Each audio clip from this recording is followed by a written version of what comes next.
RTP. El señor Horacio Chavarría, que ya está en línea. Bienvenido, Horacio. Gracias, Ramón. Buenos días. Bueno, adelante, Astrid, con la entrevista. Don Ramón, que nos acompaña ya a esta hora, 8:11. El señor Chavarría, experto en comunicación estratégica. Vamos a hablar sobre el análisis de su columna, el CIO entre la fake news y la polarización, un tema que es bastante importante, sobre todo porque nos debatimos en esto. Entre las noticias falsas, pero también entre una sociedad que está polarizada. Y aquí, en intermedio, pues políticas públicas y otras decisiones que no pueden ser bien tomadas por estos dos factores. Bienvenido a la mañana en RTP. Muchas gracias. Sí, el origen de ese artículo tiene que ver con información fáctica sobre cómo se desarrolla hoy el mundo de las noticias y cómo estas influencian hoy de una manera diferente a la población en relación a la percepción que pueden tener de personas, marcas o instituciones. Hasta hace algunas décadas, la manera como se construía la reputación o se destruía la reputación de algo o alguien era casi exclusivamente por medios de comunicación masiva. A partir de la aparición de las redes sociales, el panorama ha cambiado dramáticamente.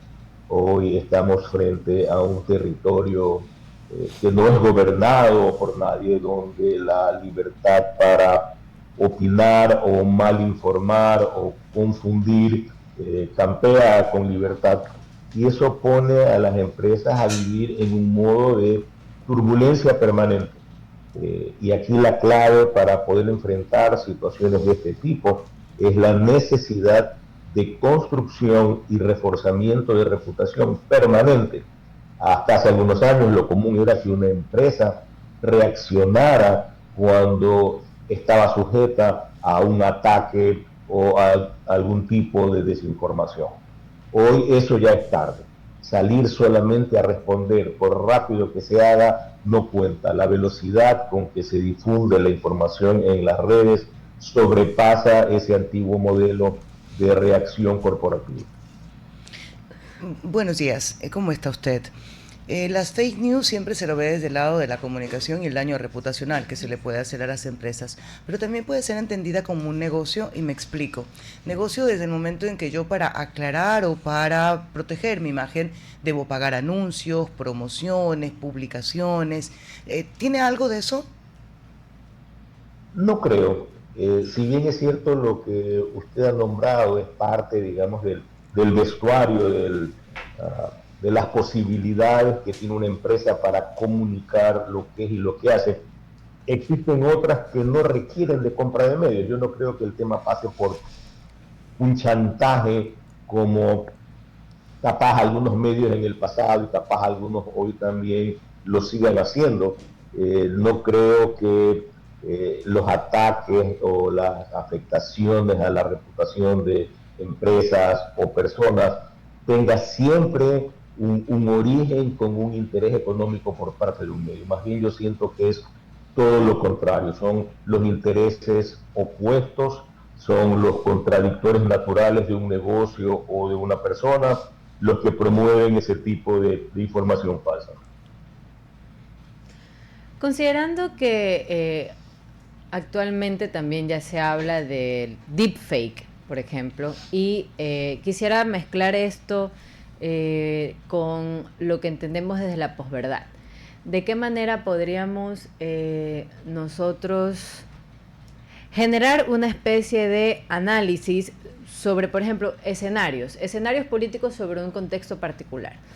El deepfake, si bien tiene contenido falso, no deja de ser parte de un comportamiento cultural que ya también tiene que pasar al análisis. Entonces, contemplarlo es ser irresponsables con el contenido o ser responsables con el contexto. Yo creo que ambas cosas. Por una parte tiene la empresa, el individuo, hoy por hoy no solo la necesidad, sino la obligación de tener una marca personal o corporativa lo suficientemente fuerte para que sobreviva a los fake news y a los bots y a los agentes y a los deepfakes que hoy con mucha facilidad se crean y se difunden. Y por otra parte, tener claro que hoy por hoy, y como siempre lo ha sido, pero hoy está de manera exponencial ejecutado, que las malas noticias circulan mucho más rápido que las buenas. Y ahora, cuando una empresa no tiene una reputación consolidada, una mala noticia o una noticia falsa sobre esa empresa se vuelve mucho más creíble porque la reputación no ha sido consolidada o construida adecuadamente. Horacio, muy buenos días. Yo quería llevarlo al plano de la gobernabilidad, de la gobernanza respecto al consumo de la información, porque muchos que critican las democracias occidentales señalan pues hoy que esta popularización en el manejo de información no contrastada, en la generación del desprestigio, tiene como contrapartida, por ejemplo, gobiernos autoritarios que no permiten diseminar mensajes a través de redes sociales o limitan los contenidos a los que se accede. Entonces la pregunta, un poco pues, digamos, de la esfera del estudio comunicacional es, ¿qué es preferible? ¿Es preferible un universo de libertad donde puede haber basura? ¿O es preferible un filtrado, incluso bajo el prisma de quien gobierna, para lograr resultados a largo plazo y consumir mejor información? Creo que el tema supera el tema de la gobernanza y la política. Creo que es un tema eminentemente humano y por sobre todo ético. Si me preguntas en concreto sobre si creo en la libertad de expresión, por supuesto, que la libertad de expresión debe estar garantizada, por supuesto, pero deben existir los límites adecuados como los tienen todos los medios oficiales y registrados y que operan bajo unas normas para cumplir con unos conceptos de transparencia, de contraste, de dar noticias evidentes o de opinar y ser claros y honestos cuando opinan. Eso es lo válido. Hoy en el mundo de las redes vemos que eso no ocurre. Y ya han comenzado algunos países a poner límites a eso, convirtiendo ya no solamente a quien emite la noticia falsa o la desinformación o la opinión sesgada en responsable, sino a la propia plataforma. Hace un par de meses en Los Ángeles hubo un fallo que vamos a ver en qué termina. Se declaró a YouTube y a Meta como responsables de generar enfermedades que afectan a las emociones de las personas y que inclusive llevaron al suicidio a un adolescente. Ese caso, que no ha sido del todo difundido, que fue una noticia de un chispazo, vamos a ver en qué termina, porque de ser eso una realidad, las propias plataformas son las que van a tener que comenzar a ejercer un mayor control sobre lo que se dice en ellas. O sea, no puede ser simplemente un muro abierto en el cual cualquiera puede escribir una hermosa frase como la que cita permanentemente Ramón, o un insulto vulgar. Hay que tener conciencia y hay que tener la capacidad de limitar de alguna manera estos muros que hoy no tienen ninguna cortapisa para que ahí se diga, se opine, se insulte, se tergiverse. Estimado Horacio, y yo quiero un poco seguir con este tema, pero también ligarlo a la primera pregunta que le hacía mencionando en este caso su título del editorial de ese día, los CEO. Significa que ya es una compañía, quienes están detrás de esos muros y han creado una fábrica, una empresa de crear noticias falsas. Uh-huh. Si regresamos al origen de la pregunta, la función del CEO de una empresa fundamental, ¿cuál es? Es garantizar la existencia y la operación de una empresa. Usualmente se pensó que la principal función del CEO estaba entonces encaminada a controlar procesos financieros, productivos, de mercadeo, etc. Sí. Hoy vemos que la comunicación, que antes simplemente era un departamento de la empresa, hoy pasa a ser una de las áreas estratégicas que tiene que ser dominada y estar bajo el control del CEO.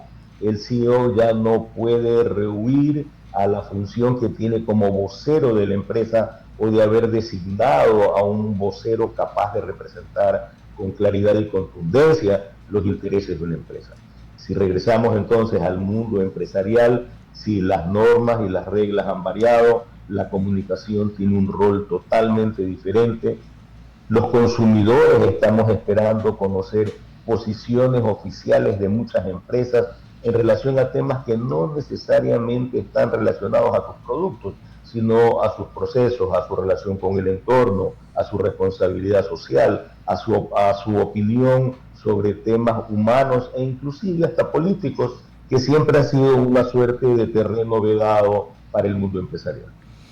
Hay como una concentración o una carga entre quien produce y difunde y se deja de lado a quien consume, porque las noticias se replican gracias a que alguien le cree y comienza, aunque no lo crea, igual lo replica. ¿Cuál es el mecanismo? ¿Qué nos planteamos entonces como para asumir la responsabilidad sobre lo que entendemos como verdad y lo transmitimos como verdad?